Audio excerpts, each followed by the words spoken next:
China says it, not the Dalai Lama, will choose his successor. A Chinese Communist Party official stated that the discovery of the next Dalai Lama will be carried out by the central government, not under the current Dalai Lama's direction. Gama Sidain, the deputy secretary of the party committee in Tibet, told reporters that the government has the final say in the reincarnation process, which he claimed will follow historical and religious customs. The Dalai Lama, however, has previously said his reincarnation will be born outside China and denied Beijing any role in selecting his successor. China considers the Nobel laureate a separatist and has long sought to exert control over Tibetan Buddhism. Now we are joined by Andrew K.P. Long. He's a China strategist, joins us live from London. Thank you, Andrew, for joining us today. Good to see you.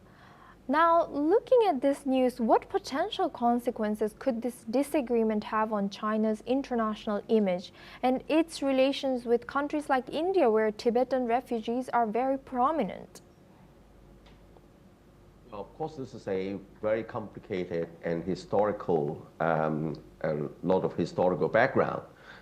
If we look at the succession of the Dalai Lama through the past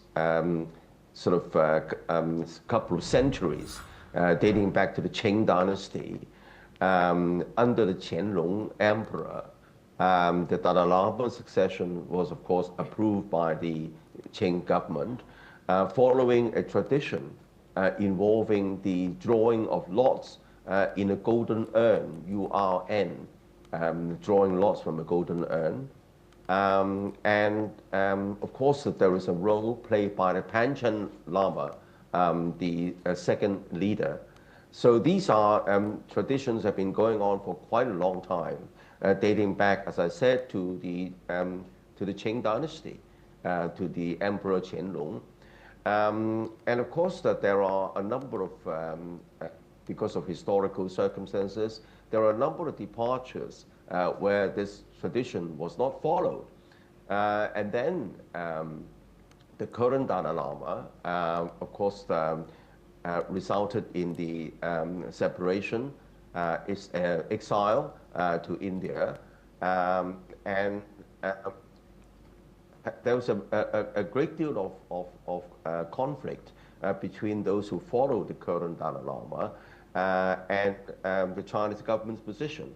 Now, it is a fact that quite a number of succession cases in the past follow the tradition of selection through the golden urn, and the Beijing government has codified this in Chinese law. And because of the separatist sentiments of the current Dalai Lama, Beijing, of course, doesn't recognize the current declaration by the current Dalai Lama,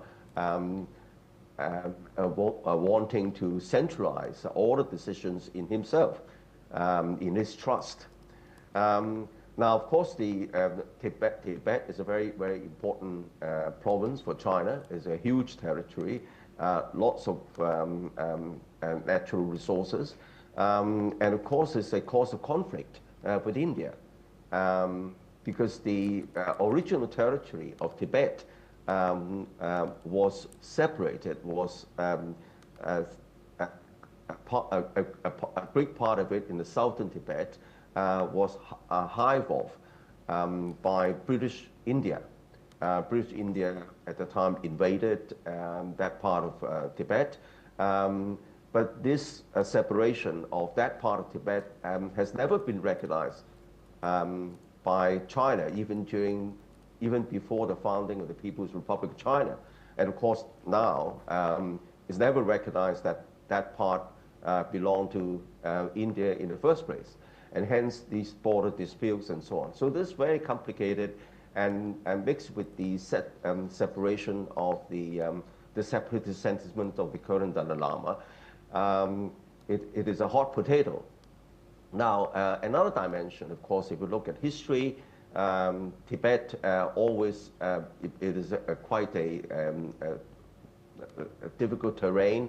But even through the centuries, it was under China's control in one form or another.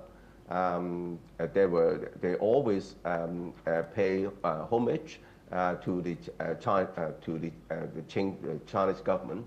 Another dimension is, of course, throughout history, the personal freedom of the Tibetan people is also subsumed under the religion, in the sense that all Tibetans were regarded as simple chattels of the Dalai Lama.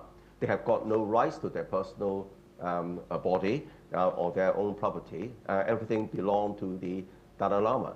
But after the People's Republic, the founding People's Republic, then the personal rights and freedoms of all Tibetans were completely changed. And of course, that the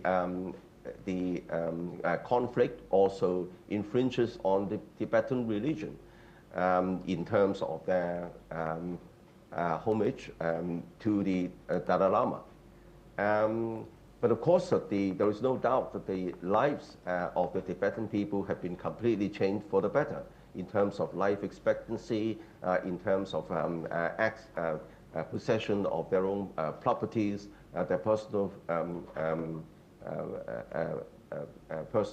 freedom as a person.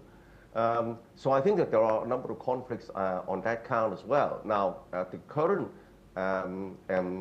event is particularly important because as I said, the separatist sentiments of the current Dalai Lama and the different interpretation of how the succession should be conducted.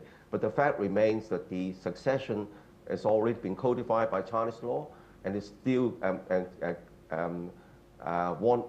wanting the reversion of the succession to the age-old selection process involving the selection through the golden urn and the role played by the current Panchen Lama. Now, as far as the Panchen Lama is concerned, again, there is a dispute as to his incarnation. There's a difference in view vis-a-vis the status of the current Panchen Lama. That further complicates the issue. Yes. Andrew K. belonged